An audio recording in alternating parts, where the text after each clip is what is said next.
घर पर भारी पुलिस लगा दी गई है। बीजेपी सरकार अडिग है कि इस देश में हिंदू मुसलमान कराएंगे।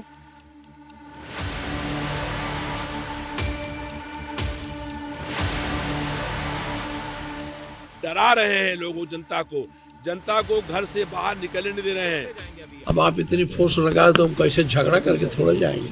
आपसे हाथापाई तोड़ेंगे नहीं, हम वो नहीं है। ये सरकार नहीं चाहती कि देश में सुकून से लोग रह सकें।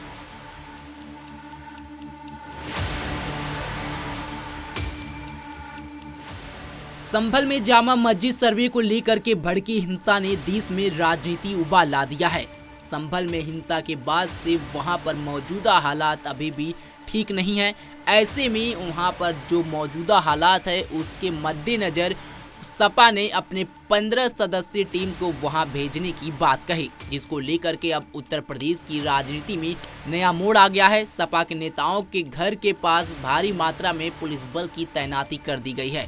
उत्तर प्रदेश विधानसभा में एलओपी माता प्रसाद के यहाँ भारी मात्रा में पुलिस बल तैनात कर दिए गए हैं और संभल जाने से सपा नेताओं को रोका जा रहा है।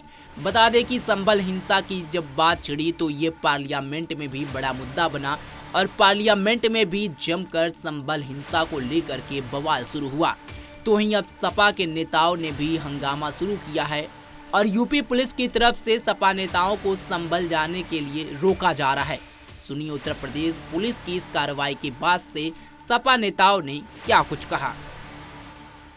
तो हम पार्टी दफ्तर में रात को होम सिक्योरिटी से मैंने कहा था कि हम लोग पार्टी दफ्तर में जो जाने वाले हैं बैठ जाए, तय कर लें कि जाना है कि नहीं जाना है। तो आप जब जाने नहीं दोगे तो हम कैसे जाएंगे? जबरदस्ती जा पाएंगे? हम तो वो आदमी है नहीं। इसीलिए हमने डीजी से पूछा भी था और डीजी साहब ने हमसे कहा भी था कि 3 दिन बाद जाइएगा। तो 3 दिन जब मैं रिक्वेस्ट कर रहा हूँ, नहीं आप रिक्वेस्ट कर रहे हैं तो हम आपसे कोई ऐसी बात तो कर नहीं रहे हैं। हम थोड़ा पार्टी दफ्तर पर जाना चाहते थे और हमारे अध्यक्ष भी आ जाएं, सब हम लोग तय कर ले भाई पुलिस नहीं जाने देना चाहती है, प्रेस करके खत्म कर दें। यही बात है। हम कहाँ अब आप इतनी फोर्स लगाए तो हम कैसे झगड़ा करके थोड़े जाएंगे? आपसे हाथापाई तोड़ेंगे नहीं, हम वो नहीं है कि हम लड़ें। तो क्या करें? आपका रिक्वेस्ट हो गया।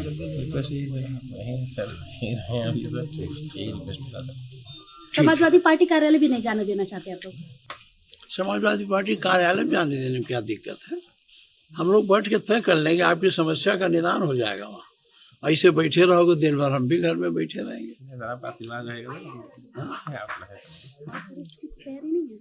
ऐसा सरकार हमने नहीं देखा। या तो इमरजेंसी में देखा था हमारे घर पर ऐसे पुलिस लगी थी, या तो आज देखा। ठीक है, कोई बात नहीं, आपका दोष नहीं है। सरकार का आदेश है तो आपको उसको पालन करना ही चाहिए। मैं आपके प्रति मेरे मन में कोई वो नहीं है, दुर्भावना नहीं है, क्योंकि आपकी ये जिम्मेदारी है। आपको सरकार ने कहा भी सरकार का दोष है, किसी को जाने दें न जाने दें। घर पर भारी पुलिस लगा दी गई है, लेकिन हम लोग बहुत पहले ही सुबह घर से निकल चुके थे और समाजवादी पार्टी के राष्ट्रीय अध्यक्ष मन अखिलेश जी घर पर गए थे और उनसे मिल करके। कैसे जाएंगे? अभी तो पुलिस ने यहाँ पे भी रोक रखा है, कह रहे वहां जाने का वो नहीं है, वहाँ धारा 163 लागू है। हम लोग ये कहते हैं कि वहां पर जो 5 लोगों की हत्या हुई है उनके परिवार के लोग बहुत दुखी हैं। हम लोग उनसे मिल करके उनको सांत्वना देंगे। जो लोग घायल हुए हैं उन लोगों को मिलेंगे और हमारा उद्देश्य वहां पर शांति अमन कायम करना है। और जो अधिकारी जिम्मेदार हैं वहां के डीएम और एसएसपी उनको हटाया जाए और हाई कोर्ट के वर्तमान किसी न्यायाधीश से जांच कराई जाए। इंक्वायरी बिठा दी है सरकार ने। देखिए, हम लोग ये मांग कर रहे हैं कि किसी हाई कोर्ट के वर्तमान न्यायाधीश से जांच कराई जाए, क्योंकि उसमें डीएम खुद दोषी हैं।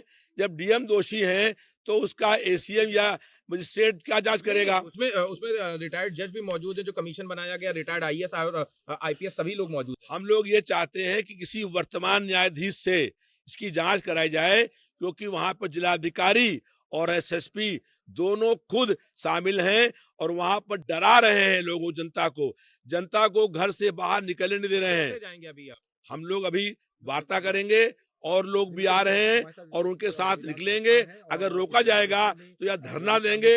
हम लोग यहाँ पर शांत कायम करने जा रहे हैं और उस पर जाके रहेंगे। देखिए, पहली बात तो ये है कि बीजेपी सरकार अडिग है कि इस देश में हिंदू मुसलमान कराएंगे,